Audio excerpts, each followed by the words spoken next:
Pixelkin. Hi, my name is Simone de Rochefort from Pixelkin.org.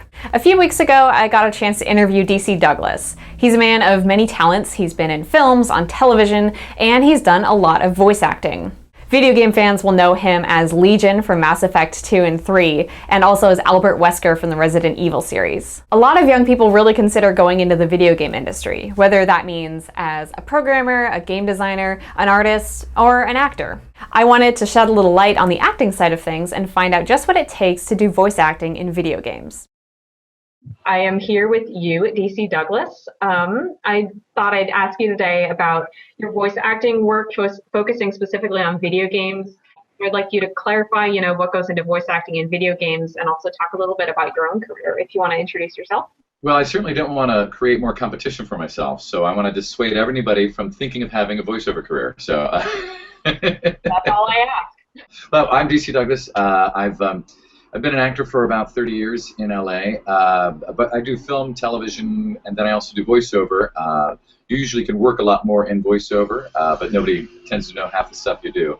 And like if you just do one TV show on network television that year, everyone's like, "Wow, you're really..." But you do like you work a gig every other day doing a commercial or something for voiceover.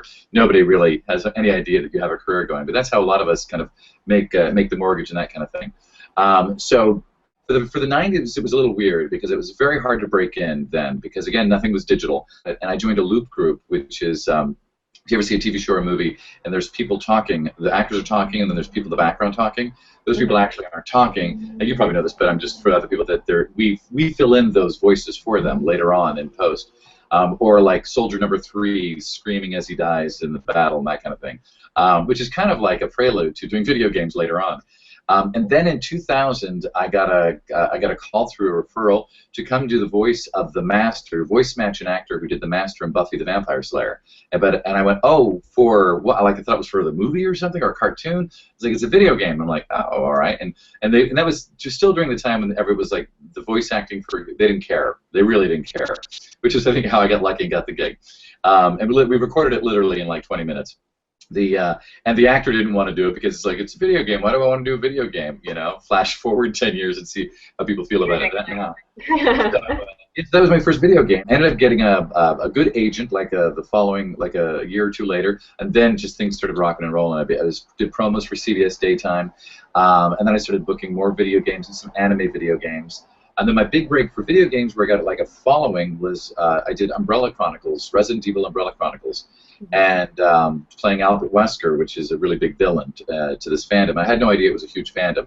I kept starting getting these random people wanting to befriend me on Facebook, and I'm like, who are you people? And then when I finally got it, I started a fan page and thought, I better start diverting everybody. And then from there, I came back and I did Resident Evil 5, which turned out to be his big opus. And then I just skyrocketed with me within this fandom. And then simultaneously, I booked a Legion on Mass Effect 2 and Mass Effect 3, and then which led to Mass Effect 3. And that has its own huge fandom as well. So that's where I know you from, actually. Oh, so is it really? It's fascinating. To you. Yeah. Yeah. Oh, cool. And then again, how these things kind of get connected. On Mass Effect 2, I was directed by Gina McSwain, who ended up casting the voices for Transformers Rescue Bots on the Hub, and that's how I ended up. Basically, she put me to the head of the line when I sent me audition in because she knows me. Put me to the head of the line to do Chase the Police Bot on that one, and so I've done 3 seasons of that cartoon as well. Right now, actually, thinking of the audience of your website, I'm on there's 2 commercials out there for Experian, a credit company, but we're these 2 computers that are the other guys and how we're horrible to people. And it's my voice is one of the computers, and the other guy is Tom Kenny, who's the voice of SpongeBob. So. Yeah, so it's kind of very funny, like trivia when you finally know who these voices are. You got Albert Wesker or Legion. Legion actually is more appropriate for a computer, and you get SpongeBob, playing bad guys. Do you more enjoy being horrible characters like that, or do you enjoy someone like Legion that's more complex and actually eventually relatable, despite the fact that he's a non-human character? I enjoy the paycheck. I like, seriously though, it's about work. It's like it's so hard to get work, so when you get it, you're just happy whatever it is usually. I mean, every now and then there's that job you're like, I don't really want to go in for Soldier Number 3 on whatever the war game is. I can't even think of what it is. SOCOM 38 or whatever. I'd rather be a major character in those now. That's kind of how the career is going. But otherwise, no, all good guy, bad guy. Bad guys are always much more fun. Legion was fascinating in that, especially when you compare Resident Evil acting style with the Mass Effect acting style, they wanted it very cinematic for Mass Effect, and so that was nice, is that it was, everything could just be much more natural and emotive, and but within a contained way. Whereas Resident Evil, I mean, even the dialogue is so out there, and it's like, just chew the scenery. It's like they want you to chew the scenery. So it's a bit of just kind of over the top acting stuff. I mean, they brought it back down for RA6, and they might, who knows? They'll probably. I think all video games are moving in that direction, unless they're purposefully stylized as you would a film. But that's the beauty of it, is finally there's respect for the voice acting of it, because it's become more sophisticated just as the visuals have become sophisticated. So yeah, I enjoy both, but Legion was easy because it was my own voice. I just had to clear my throat and then go in and then just be real. Whereas Albert Wesker, I was taking over the role from two other actors who kind of made an imprint on it. So I had to combine their qualities and then try to put my own thing on it. Plus the character was evolving. Plus we were doing facial mocap. So they had dots all over my face, lasers pointed at me, and I couldn't move my head. And in voiceover, usually we're doing all sorts of stuff like this, but in that I had to like do it underneath the camera. So yeah, it was a little awkward. You mentioned things getting digital, so you're not, carrying around a cassette tape anymore. What else has since the early days to now? Well, again, that was a big part of it, is the digital. In other words, it used to be that I'd have to go into my agents to every day almost, and if it was for one piece of copy where I said one line on a radio spot, which pays the least of these, or it was to go in and I'd have 20 pages of copy and I'd spend like a whole morning there. But it was like almost every other day you're going to your agents, and if the agent lives close, great, but if, a lot of people, they had to track, far. And then I think I was one of the first people they let me do the home studio. I started my home studio in 2002, and not many people were doing it then. And I had been an avid editor as a survival gig, and so I'd kind of learned all the tech side that way, and then when I decided to try to make all my money from acting by starting a home studio, I had all this free time to figure out how to put together my Pro Tools, my booth, and all of that. It's kind of funny, as my setup was done in 2002. I've moved since then, but I have not touched a dial. I keep everything exactly the same because I've forgotten what it is that it all means now. So enough. Yes, but the beauty is now is, like, for instance, in fact, last night, a fellow actor, really wonderful guy, Michael Bell, who is from the original Transformers, Gen 1 and all that. We did Texas Comic-Con together. Anyway, sweet guy. He referred me to a casting director I've never met, and because she was in need of something immediately to sound like this Disney announcer. And so she sent him an email. He forwarded my stuff to her, but told me about it in an email. I see all this last night at 10 o'clock. I'm able to come in first thing in the morning, send her an audition. She's got the audition file within a half hour of that, and that would have been a nightmare if it was before digital, because it would be phone calls late at night, people going, and you're like, who the hell's calling me at 11 o'clock at night? And then the next day, running all over LA to find that studio to go in just to do an audition, not get paid. You just spend all that time in gas and then go on your way. But this was so easy, so it's a beautiful evolution to the business. And it sounds like it's just as brutal voice acting as it is to be acting on camera. Oh, shucks! I'm not going to go that far. It's not that easy. It's certainly, especially in cartoons where they have to have so many different voices. But that's fun, creative work. You don't have to dress up or anything. You just go into the studio and do that. And again, you're only working for at most 4 hours. It's very rare you go in and do a session for 8 hours unless you're the lead and they're on a time crunch. You're never working more than 4 hours. Whereas on camera, like for instance, I was just in Sharknado 2. And I only did. I wanted to ask you about that, but go on. Yeah. Well, I did 6 hours on that because, and again, that's low budget, so they crammed a lot in. But I have waders on. I'm walking on slippery rocks. On the first take, I'd slipped a little, so I had water in my waders, which makes them very heavy at that point. And then I have to run from an imaginary crocodile 5 takes in a row. And that's, thank God I'm in shape, but I was like, that was exhausting. And I would say, was that harder than doing voiceover? Absolutely. But I'll also say, and other people will disagree with me, because it all depends on where you are in your career, I guess, or who you are as a person, but I love acting with my eyes and facial expression. And you can't do that in voiceover. It's all with the voice. So I always get much more reward out of acting on camera. So you've talked about it a little bit, but is being in a film like Sharknado as much fun as it looks in the long run? It's more fun to say I was in it after doing it than like while you're doing it. I mean, you know it's going to be fun while you're doing it, but it's I mean that was shot in Buffalo in winter, and we were in water. So freezing water. So it was, and then by the end of the evening, when it's really cold and my clothes are soaked, my socks are soaked, and then I've got blood and guts on me. It's a shot they didn't use anyway, but at one point there was a shot where it supposedly chomps down on me, and then stuff flies in my face. So they had this compressor thing that went all this stuff on me, and then we had to do this reaction shots with it. And now I've got like this goo on me that's cold and getting colder because it's so cold outside, you know. And I would say in that moment I'm freezing, I'm covered with goo, and I'm like going, I can't wait to get to my hotel. I was ready for that for that day to be over at that point. So, but the minute I was done, it was like I giggled when I was having my dinner that night. I was like going, I'm in Sharknado too, a silly film. But you know, I've worked with Asylum on many films. The guys who run that are wonderful. I mean, they have a business model, and some people can make fun of them for that business model. They're laughing their way to the bank, but they're also really good people,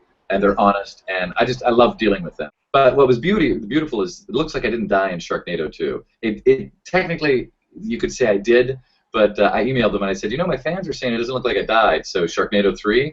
Excellent. Yeah. So would you say, is it easier to get into voice acting compared to film acting, or is that a trap? A trap? It's a trap to want to be an actor. It's a trap not to have a backup, and then it's like then you have to do it your whole life. Otherwise, I would have been doing something else by now. There were several points I wanted to give up. Is it easier? I want to say that, I mean, if you've got no, I will say, this is going to sound so weird. There's always some kind of voiceover you can be doing. If you're in LA or New York, there's always some voiceover you can do. You can be doing some corporate medical narration, and you know, and be doing that like once a week. You can be doing people's voicemails. There's always something to be done voiceover-wise, and make money at it. Acting-wise, you can do theater, but unless you're in New York or doing regional, there's no money to be made in theater at all. So to get onto film or television where you're making money, that's much harder, I think. Absolutely. So, and if you look at my resume, it's like, I mean, it looks like I've done a lot, but when you look at the years and you kind of stretch it over a timeline, you go, that's like, you know, he works 3 on-camera gigs a year, or 4 maybe if he's lucky. One year I did 11, and that was like, I don't know what happened that year, but you know, but there's years I've gone where I've not done one thing, and you know, but I've auditioned and you know all of that. It's much harder on camera, I think. Whereas during that year, obviously, I still made my bills because I was doing voiceovering and had commercials running and things like that. Yeah. What made you stick with it after all that time? Well, like I said, I didn't have a backup. I mean, first off, I love it enough that I stayed with it, and also I put so much time into it. By the time I started to think this is so hard, the first time it hit, I was around 34. I go, but I've been here since I was 19. There are casting who know me. You know, I'm getting into an age range that I can probably get more work, and it's like. So part of me wants to leave. The other part is like, you just give it another year, give it a couple more years, or whatever. At 38, I wanted to do it as well. I wanted to leave. It was like either I'm going to leave this or I have to fully commit.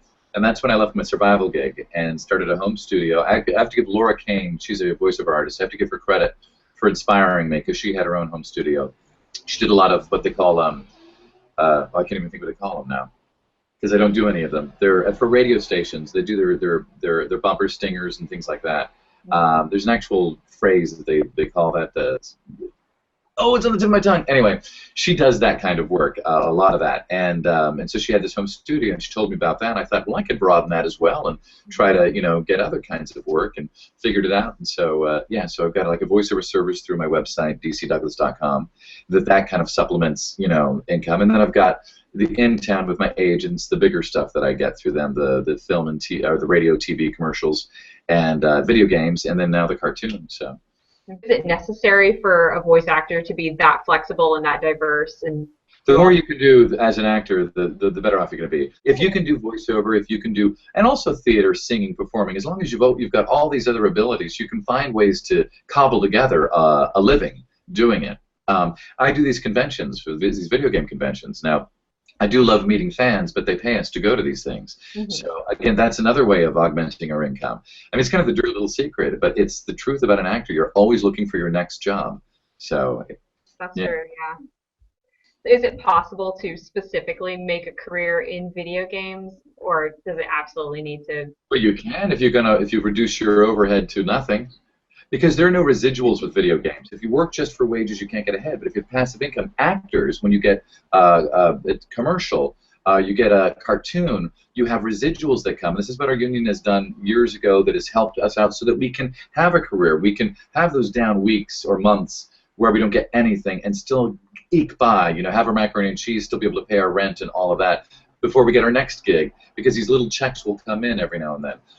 With video games, they have not negotiated any residuals. And there's arguments on both sides as to why and why not and all of that. But so many fans, especially when I go to these conventions, they want a career, and what they're really asking is, I wanted to make a career in video games, or I just want to make a career in anime. And unless you have the littlest budget every month, you can't do that, because you're only getting paid for that hour and that's it, or those 4 hours, whatever it is. And there's only so many games, and they tend to work with the same people that they know. So if you're coming into it, you're going to have many lean years. You're going to have to work a survival job in order to do it. That's why if you broaden out and you go, you can do medical narration, right? You can learn how to say arthroscopic, and lo and behold, you can do a narration job. So when you did the Mass Effect games, how long did it take you to do each game? So usually, it's always dependent on how much dialogue you have and whatnot. And Legion's actually not that big in those games. Important, but not that big. The Mass Effect 2, I think I did. I'm going to say I did 5 sessions for Mass Effect 2, so that was 5 4-hour sessions. Mass Effect 3 went a bit faster. I think it's just they were a little more under the gun on that one. And that might have been 3 sessions. That one was actually more complicated because I was doing 3 characters, essentially. I was doing Legion, If You Let Me Live, in Mass Effect 2. I was doing Legion, Had You Not, If You Didn't Save Me. So it was a new Legion you met. And then there was Neutral Legion, which could be used, the lines could be used for either scenario. So we do every scene twice, and then sometimes 3 times depending. So that was fascinating. But yeah, so it was pretty quick. Whereas Resident Evil 5, doing Albert Wesker because of the mocap and all that, that was a whole summer. I must have gone in there like 8 9 times to do that. So then I know no one watches this game, but I'm so proud of my work, and it was NBA 2K14, which is a sports game. It's like the sports guys just want to know about the sports, but there's a whole story you can play, the My Player story, and I'm the Uber agent that you can get to if you choose me. I come all on, I really try to woo you, and then once you have me, I become a whole other guy. But the beauty of that was full mocap, voiceover mocap, everything. And the other beauty of it was, because again, there's no cut scenes or things, it's like theater in the round in a close-up, but it's all digital, so they can move us wherever they need to do it if they want, and we were able to improv our lines. Like, we had a dialogue, so we'd learn the dialogue, and then we'd improv a little bit, and like whatever he liked, he'd keep, and so it was the most fun experience I ever had, and that was literally 33 pages of dialogue and shot in 2 days. So, but that was 2 8-hour days, yeah, but it was so fun. I know in film, a page is equivalent to, is it about a minute of screen time? Is it the same for voice acting? Oh, shucks. It all depends, because a lot of times it's, if we're talking about video games, it's a little confusing because it comes as like an Excel sheet, and sometimes it has the scene, sometimes it's just the previous line that's feeding you. A lot of times it's just all your lines, which is why the voice acting was so bad in the 90s, because most of the time the coders just said, we need it like this, and they'd give them the stuff, and then the director's like, I know your character is this, but I really don't know what you're doing here. Let's do it 3 ways: mad, sort of mad, not mad. And that's how you do it. So you get some really awkward acting and that kind of stuff. But these days they're so much better about it. At least they'll have like a synopsis of what the scene's about, and then you can kind of get the gist of what the dialogue is as you go through it. And much more attention is put to the acting style. But again, it all depends on how they give you that script. So yeah. There have been times when you've had absolutely no context going into a scene. Oh yeah, many times. And again, like I said, most of the anime ones I had no context. Sometimes I listen to some of the games I did, and I'm like going, "Oh, that's what I did. That was my character. I had no idea." But again, like I say, with the bigger games, bigger budgets, they're much more attentive to detail, and again, they're all moving towards a cinematic way of directing people. So I was on your website the other day, and I noticed you do have a lot of advice there for voice actors starting out. Is there one particular piece of advice that you would give to someone who's I mean, again, it's funny is that one of these conventions I did, they threw in this panel called DC Douglas and How to Be a Hollywood Actor, and I go, you really don't want me doing that one, because it's like, well, come to LA and wait 40 years. So, but what's funny is when I talk to those people in the audience, again, it's like, and I'll be in like someplace like in Indiana or something, and they want to be voice actors, but they don't want to leave the town, and it's like, well, you have very limited abilities of what you can be able to do here. You can, maybe do local commercials or something like that, but you're not going to have a video game career. You can't do it from your bedroom. You have to, you can create games with friends, but you're not going to make a living that way. You need to go to the hubs. But my advice would be if somebody's really serious about it, like in their heart they have to do it. One is go to be an actor, not to be a video game voice actor, not just to be one of those things. That can be your dream, and that can be the thing that you try to focus on, but be an actor for all of it. And then that being the case, and especially and with emphasis for voiceover, I would say take an acting class for 6 months, because you've got to learn what it is to be an actor. And again, some people can just walk in and do it; they've got a natural talent for it. But why not? If you can get the money and you've got the time, why not be the best you can be? To take an acting class for 6 months, I would take an improv class. I would take singing, and once you've done those, then go and take an act like you're in LA. Then go to one of the voiceover classes, because they all have their own way of doing it. But if you have all that as a basis, you can kind of see who's BSing you, who's got more truth to what they're teaching you, and you find your own way. And the whole point is to become an independent actor, because you're going to get directed so many different ways depending on every project you go on, or film or TV show. Or in film and TV, they won't even direct you. They cast you because they think you can do the job. They're too busy working with the bigger picture. So you've just got to know what you're doing, and just when they say, hey, can you just put a hitch there or slow it down right over there, or make sure you just turn left of the thing, thanks. And they wouldn't even say good job or bad job. You have no idea. And but if you're self-directing, then you know what it is, and you can only self-direct when you fully understand your craft, your tool, and your mind. So is that good? Yeah, that was advice. I think my favorite piece of advice from that page was talk to yourself all the time. Oh, right. Yeah. Yeah. Well, it's funny how people they don't like the sound of their voice either. They want to do voiceover, but they don't like the sound of their voice. But it's I work with Steve Bloom, who a lot of people know, on Rescue Bots, and he does the old Gary Owens thing where he has his out like this, so that he can hear how he sounds. Because that's the thing is we don't know what our voice really sounds like when we just talk like this. We know what it sounds like muffled by bone and muscle and how it's reverberating in our ear. We're getting a two-tone thing going on with our voices. We don't have a true experience of our voice. That's why when some of you record and you play it back on tape, or think about when I was a kid. Yeah. You're horrified because you're like, who is it? Because, well, you got ego trapped in there and all that. And it is your voice, and once you get the ego out of there and your insecurities out, and you listen to it and you go, oh, okay. Now this is how I can change or alter the voice, and to please people or not please people. Right.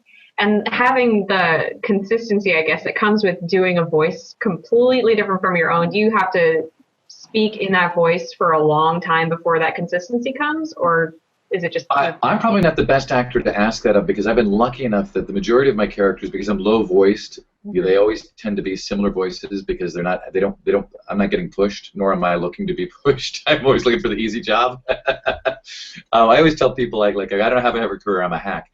But when I'm doing, but I will say this, for on-camera stuff, my characters usually always start with the voice. I'm about to go do a movie for 3 weeks in Houston, and it's a very unusual character. And he's got for me it starts with the voice. It's I play around with it and whatnot, but I'm not doing a whole method thing and like being the greatest actor that's out there right now. What's his name? Played Lincoln.